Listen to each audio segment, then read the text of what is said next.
कुमाऊं समाज के इस महाकुंभ के अंदर राजस्थान से आए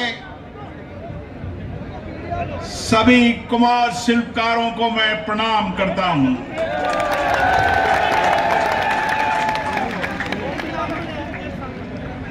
इस महाकुंभ में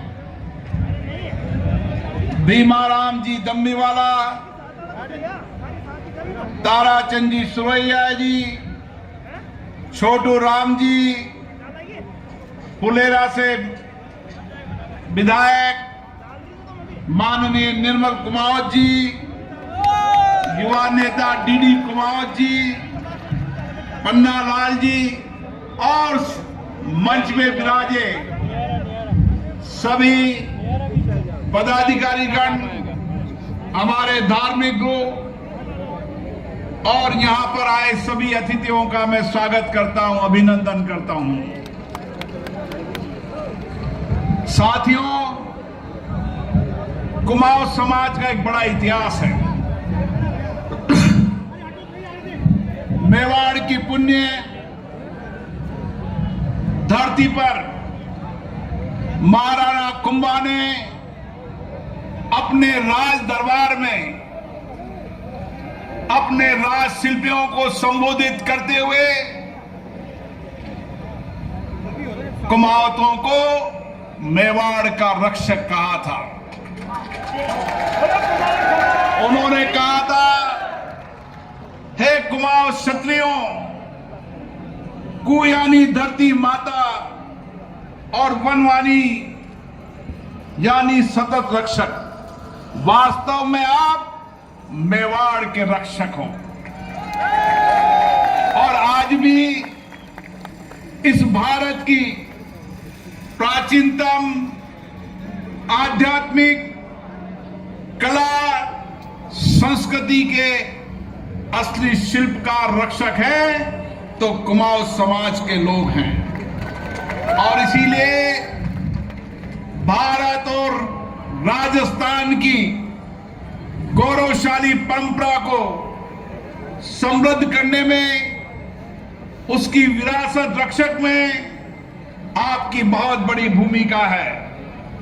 राजस्थान में चले जाएं, देश के अलग अलग हिस्सों में चले जाएं, वहां प्राचीनतम कोई गढ़ होगा, कोई किला होगा, कोई जलाशय होगा और कोई भव्य इमारत होगी, तो उसमें कहीं न कहीं कुमाऊं समाज के पसीने की ताकत होगी।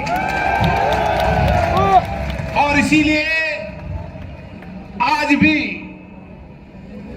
आजादी के बाद भी, चाहे संसद का भवन हो, चाहे विधानसभा का भवन हो, हर जगह चित्रकला और शिल्पकार के अंदर उस पनी से और मेहनत से भारत की इस विरासत को समृद्ध करने में आपका बहुत बड़ा योगदान है। और इसीलिए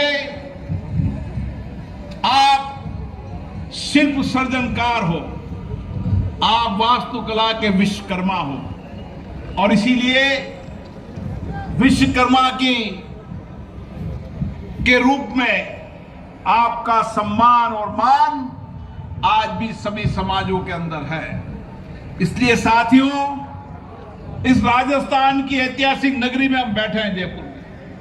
हमारे पूर्व वक्ता बता रहे थे कि राजस्थान की ऐतिहासिक नगरी को उस समय जो शिल्पकार थे, वास्तुकार थे, उनका विजन कितना बड़ा था कि जयपुर को एक सुनियोजित बसौट के रूप में यहां की इमारत, यहां की स्थापत्य कला योगदान है तो कुमाऊं समाज का योगदान है। और उसमें वास्तुकार उस्ताद लालचंद जी का भी बहुत बड़ा मान और सम्मान है।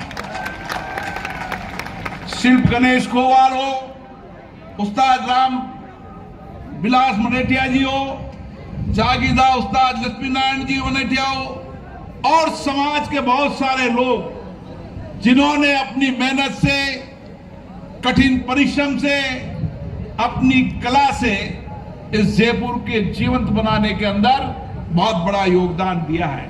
और इसीलिए आज ये जयपुर की राजधानी चाहे चित्रकला के अंदर हो, चाहे मूर्ति कला के रूप में हो, चाहे विविध कला के अंदर हो, इसकी पहचान है तो आप सब लोगों के शिल्पकारों के अंदर है। आज दुनिया भर के लोग और देश के लोग आते हैं मूर्तियां लेने, तो जयपुर की धरती पर आते हैं। जब मैंने जयपुर में अलग अलग चित्रकलाओं को देखा, मैंने संसद भवन के उस गेट को देखा, तो मैंने कहा चित्रकारी किसने की? कि राजस्थान के कुमाऊं समाज के व्यक्ति ने।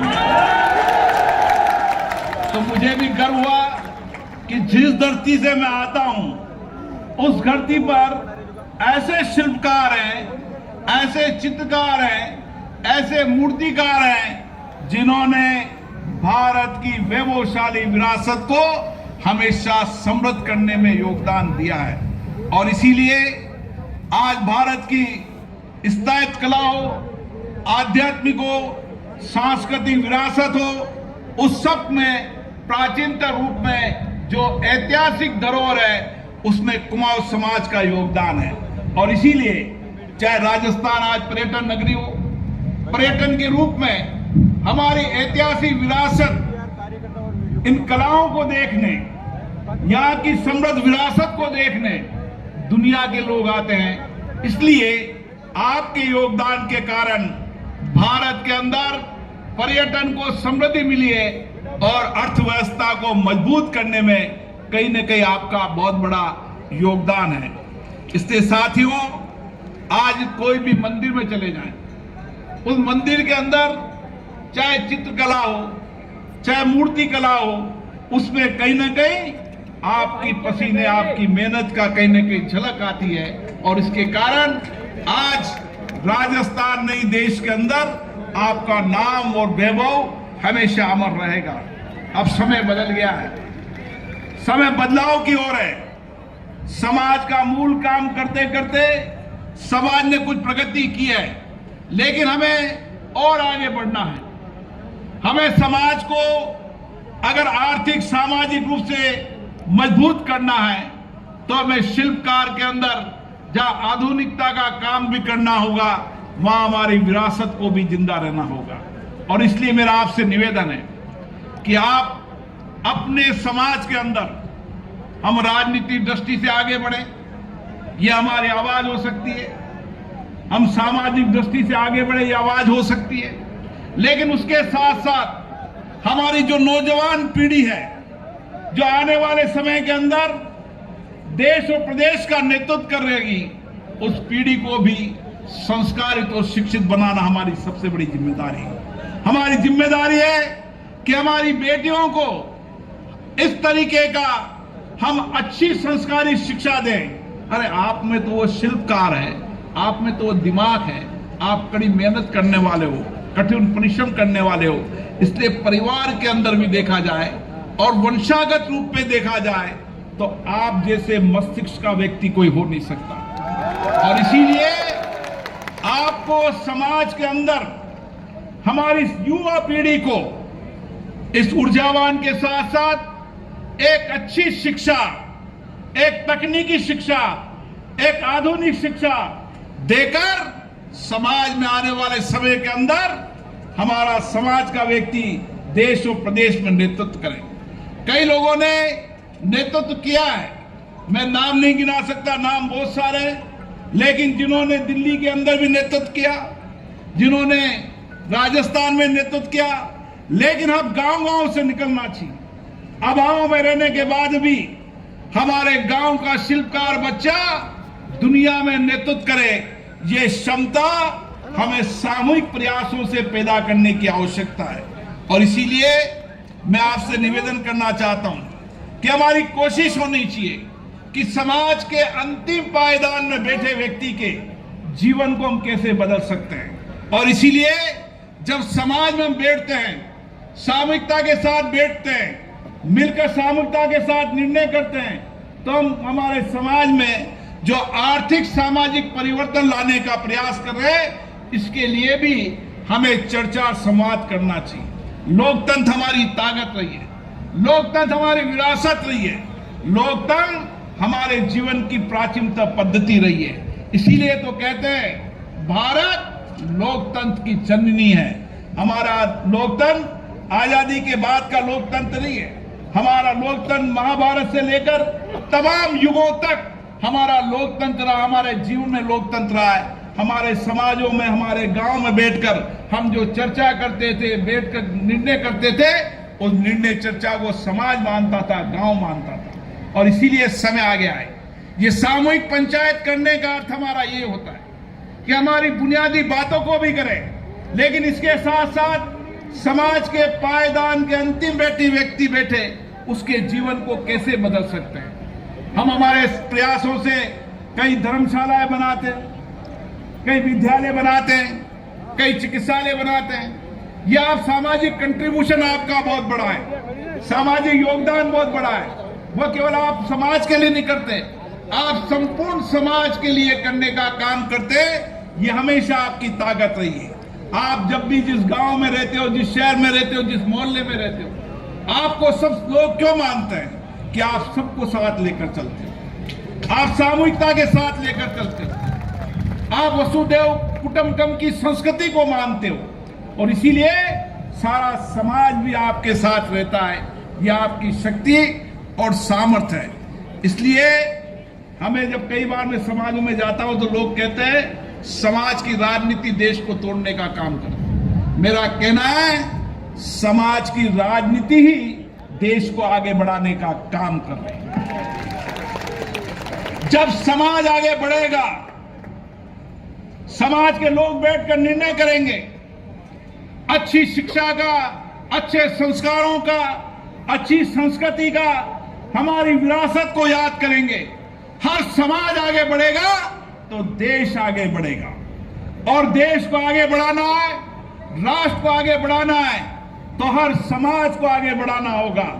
समाज के अंतिम व्यक्ति के जीवन को बदलना होगा, और इसके लिए कुमाऊं समाज नहीं, हम आपके साथ हमेशा खड़े हैं। मैं आपसे वादा करके जा रहा हूं, आपका कोई भी बच्चा, बेटा, बेटी देश के बाहर अच्छी शिक्षा पढ़ना चाहता है, उच्च शिक्षा पढ़ना चाहता है, लेकिन धन के अभाव में शिक्षा प्राप्त नहीं कर पा रहा, मेरी जिम्मेदारी है, आप और हम मिलकर यह काम करेंगे कि उसको अच्छी शिक्षा मिले। धन के अभाव के अंदर कोई व्यक्ति शिक्षा से वंचित नहीं रहे और कोई व्यक्ति इलाज से वंचित नहीं रहे। और इसलिए मैं कुमाऊं समाज के लोगों को जानता हूं, जब वह पत्थर पर बैठकर कठिन काम करते हैं तो उनको कई बीमारियां हो जाती हैं। मैं आपसे वादा करके जा रहा हूं, समाज का ऐसा कोई व्यक्ति जिसके पास इलाज कराने का पैसा नहीं है, मैं आपके साथ बैठा हूं, जयपुर से लेकर दिल्ली तक उसको इलाज करेंगे, लेकिन उसको स्वस्थ रखेंगे, हमारी जिम्मेदारी है। इसलिए आज आपके बीच में मिलकर मुझे बहुत प्रसन्नता हुई, और जिस तरीके की सामाजिक चेतना आई है, सामाजिक बुराइयों को समाप्त करने में आपने संकल्प लिया है, सामूहिकता के साथ बैठकर समाज को आगे बढ़ने का जो निर्णय लिया है, हम हमेशा आपके साथ हैं। यह समाज आगे बढ़े, देश और प्रदेश में नेतृत्व करे, नए राष्ट्र के निर्माण के अंदर, और भारत की समृद्ध विरासत को जिस तरीके से आपने जीवंत रखा है उसको आगे लेके बढ़े, यही आपसे आह्वान करना चाहता हूं। आप सबका बहुत बहुत धन्यवाद। बहुत बहुत धन्यवाद आदरणीय बिरला जी।